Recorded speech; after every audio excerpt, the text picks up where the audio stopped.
Assalamualaikum warahmatullahi wabarakatuh.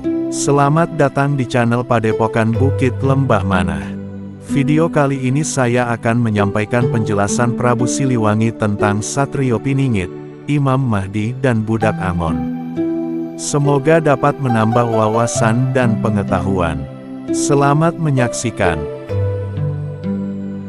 Dalam wangsitnya, Prabu Siliwangi berkata, suatu saat nanti akan datang Budak Angon, atau anak gembala.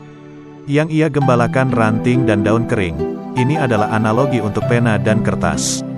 Ia terus lakukan kegemarannya menjelajah dan mengumpul apa yang ia temui, yakni sejarah umat manusia dari zaman ke zaman.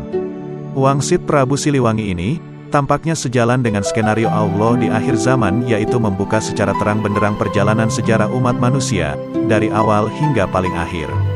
Situasi ini seperti layaknya sebuah film ketika telah menjelang akhir, yang membuka plot cerita sejelas-jelasnya. Dan tampaknya, Budak Angon yang disebut Prabu Siliwangi dalam wangsitnya, adalah seorang hamba Allah yang berperan sebagai pengungkap secara terang benderang riwayat sejarah umat manusia. Yang menarik, Ratu Adil yang ada disebut dalam wangsit Prabu Jayabaya, ternyata disebutkan pula oleh Prabu Siliwangi.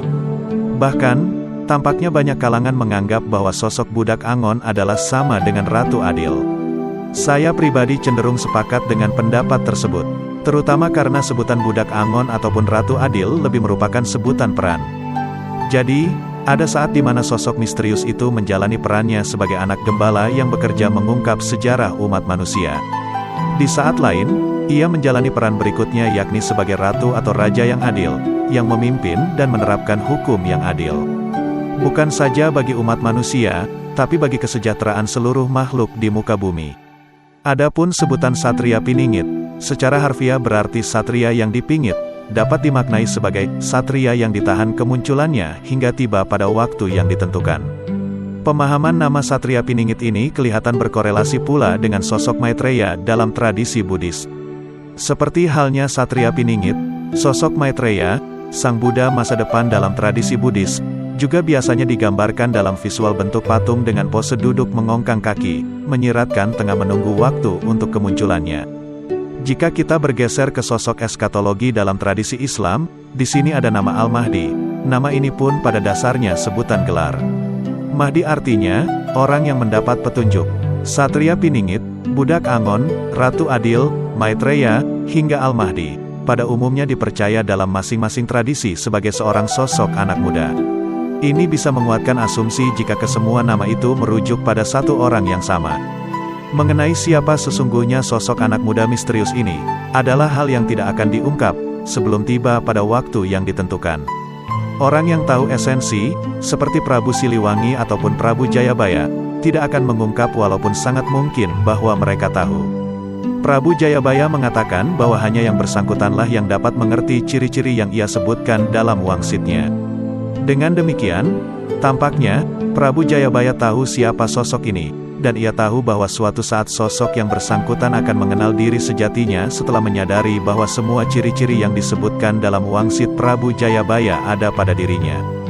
Begitu pula ciri-ciri yang disebutkan dalam hadis Nabi Muhammad terkait Mahdi, ciri-ciri Maitreya yang disebut dalam tradisi Buddha, ciri-ciri Kalki Avatara yang disebut dalam tradisi Hindu, dan ciri-ciri Budak Angon yang disebut dalam wangsit Prabu Siliwangi. Intinya, si pemuda misterius ini akan mendapatkan penggambaran dirinya ada dalam semua wangsit yang disampaikan para pendahulunya. Sehingga tidak mungkin ia tidak tahu siapa dirinya yang sesungguhnya.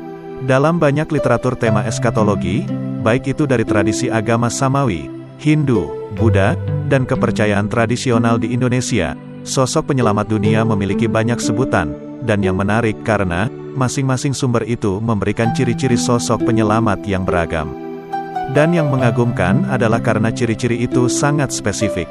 Misalnya, tradisi Islam menyebutkan Al-Mahdi memiliki ciri-ciri tahi lalat di pipi.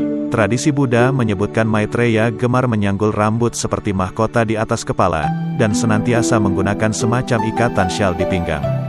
Selain ciri-ciri fisik dan penampilan, juga ada ciri-ciri kebiasaan. Dalam tradisi Buddha, Maitreya digambarkan menjadi tempat pengakuan dosa, konseling, memberikan bimbingan atau nasihat, dan di lain waktu menginspirasi para scholar, saintis dengan kecerdasannya. Kecerdasan yang dimiliki Maitreya dapat kita lihat berkorelasi dengan budak Angon yang disebut dalam Wangsit Prabu Siliwangi sebagai seorang penulis dan peneliti sejarah, yang disimbolkan dengan ungkapan penggembala ranting dan daun kering yang gemar mengumpulkan sejarah dari zaman ke zaman. Ia adalah manusia biasa yang berproses seperti manusia lainnya. Tradisi Islam menyebut, ia yang tercerahkan dalam semalam. Dalam Theravada dikatakan, Maitreya terlahir dan berproses di awal hidupnya seperti manusia kebanyakan, lalu mendapat pencerahan. Dalam kurun waktu ribuan tahun, katakanlah sejak sosok ini dinubuatkan Buddha Gautama, pemahaman tentang sosok misterius ini memang melahirkan banyak versi narasi. Situasi seperti ini tentunya umum terjadi. Ada pendapat mainstream dan ada pula hadir pendapat tidak biasa. Bentuk pendapat tidak biasa yang umum hadir menyatakan bahwa sosok penyelamat akhir zaman adalah sebuah konsep abstrak. Setiap orang adalah penyelamat untuk dirinya sendiri, kurang lebih seperti itu maksudnya. Pertanyaannya, mau dikemanakan semua pesan nubuat orang-orang suci terdahulu, yang secara sangat jelas mengutarakan ciri fisik? Tidakkah maksud pendapat alternatif ini dengan sendirinya menganggap salah pesan para nabi tersebut? Sementara, bukankah salah satu syarat utama dalam beragama, khususnya dalam Islam, adalah mengimani atau percaya pada apa yang disampaikan Nabi Allah? Tentu saja, adalah hak semua orang untuk berpikir beda. Memilih untuk tidak mengikuti petunjuk nabi-nabi terdahulu juga hak setiap orang.